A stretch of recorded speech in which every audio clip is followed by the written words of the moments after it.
Hello everyone. So welcome back to this new video. And इस video में हम could के यूज़ देखेंगे इंग्लिश स्पीकिंग में कि कैसे आप यूज़ कर सकते हो। कुड के भी काफ़ी सारे यूजेस होते हैं इंग्लिश स्पीकिंग में। एंड इस वीडियो में आप समझेंगे कि कैसे आप इजीली यूज़ कर सकते हो। So welcome back to easy English idea. And easy तरीके से देखेंगे सारे कॉन्सेप्ट्स। सो इस वीडियो में हम 2 कॉन्सेप्ट कवर करेंगे कुड के। सो छोटी सी वीडियो होगी जिससे आपको ईजीली आप लर्न कर पाएँ। एंड स्टार्ट करते हैं। इसमें हम 2 कॉन्सेप्ट देखेंगे। फर्स्ट कॉन्सेप्ट होता है कुड का हमारा।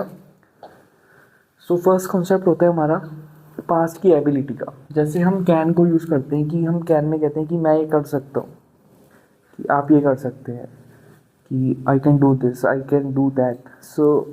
हम एबिलिटी को शो कर सकते हैं कैन से।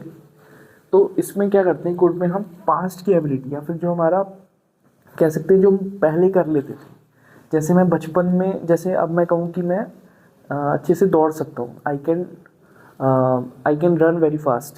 अगर मैं कहूँ कि मैं बचपन में अच्छे से दौड़ लेता था, उसके लिए हम कुड का यूज़ करेंगे। सिंपल सा कॉन्सेप्ट है।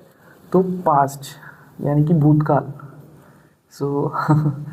पास्ट की एबिलिटी को जो शो करता है, यानी कि कैन, उसको मैं ब्रैकेट में कैन लिख देता हूँ।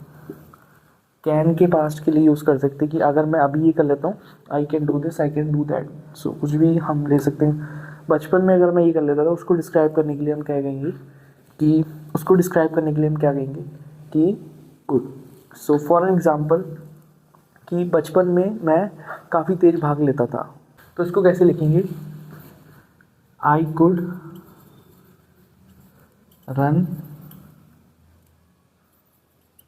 Very fast when I was a child। जब मैं छोटा था तो मैं बहुत तेज भाग सकता था। और इसका एक कॉन्सेप्ट और भी है इसमें। हम इसको आप ऐसे भी याद कर सकते हो कि जो भी सेंटेंस में हम यूज़ करते हैं कि मैं ये नहीं कर सका, बेसिकली सका, सकी, सके, या फिर हम कह सकते हैं पाया, पाई, पाए, कि मैं नहीं कर सका। हम पास्ट के लिए कह रहे हैं मैं कल अच्छे से नहीं खेल पाया, मैं कल अच्छे से नहीं खेल सका। कल के लिए, पुराने वाले कल के लिए, बीते हुए कल के लिए बात कर रहे हैं। तो मैं कल नहीं कर सका, मैं अच्छे से नहीं खेल सका, मैं जल्दी स्कूल नहीं जा सका, या फिर मैं वर्क पे जल्दी नहीं जा सका। तो ऐसे सेंटेंसेस में हम कुड का यूज़ कर सकते हैं, जो कि बीते हुए कल के हम डिस्क्राइब करते हैं। तो उसकी एबिलिटी को हम यूज़ करते हैं और डिस्क्राइब करते हैं। इसका एग्ज़ाम्पल, जैसे हमने एक एग्ज़ाम्पल देखा, एक और एग्ज़ाम्पल देख लेते हैं। जैसे मेरा वॉलेट गिर गया था कल कहीं, तो मैं कह रहा हूँ कि कल मेरा वॉलेट गिर गया था एंड मैं उसको फाइंड नहीं कर पाया। Yesterday I could not find my wallet anywhere. Yesterday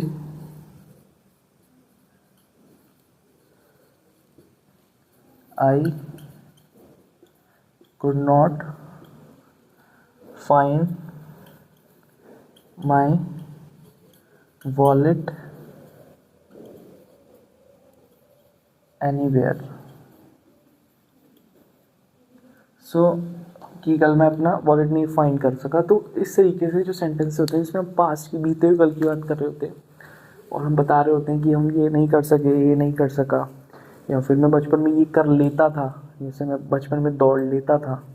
इस तरीके के सेंटेंसेस में हम कुड का यूज़ करते हैं। तो होपफुली आपको बहुत इजीली समझ आ गया होगा। सेकंड कॉन्सेप्ट देखते हैं ये जल्दी से। तो सेकंड यूज़ है हमारा पोलाइट रिक्वेस्ट या विनम्र निवेदन। हम जब किसी से रिक्वेस्ट करते हैं तो उसको पोलाइटली, या फिर जैसे पोलाइटली रिक्वेस्ट, उसको हम कहते हैं कि विनम्र तरीके से हम रिक्वेस्ट कर रहे हैं किसी के सामने, तो उसके लिए हम यूज़ करते हैं कुड का।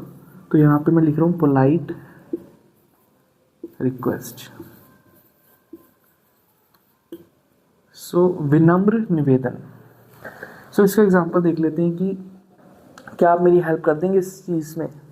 सिंपल हम इसी लाइन है, तो उसमें हम कुड का यूज़ करते हैं तो वो पोलाइटली माना जाता है। अगर हम कैन का यूज़ करते हैं तो वो पोलाइटली नहीं माना जाता। कई लोग कैन लगा देते हैं, ग्रामेटिकली वो सही होता है लेकिन वो पोलाइटली नहीं होता। इस चीज़ का ध्यान रखना होता है। सो उसको हम कहेंगे could you help me with this work, could you help me with this work, could you help me with this work, question mark.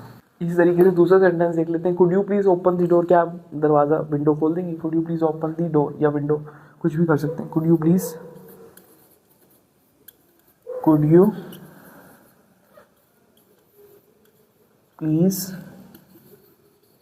Open the door, could you please open the door. So politely request करने के लिए हम could का use करते हैं। सो या so guys ये दो कॉन्सेप्ट हमने देखे एंड नेक्स्ट वीडियो में और कॉन्सेप्ट देखेंगे। सो होपफुली वीडियो आपको अच्छी लगी होगी and please hit the like button and subscribe to this channel also. I will see you in the next video. Okay bye.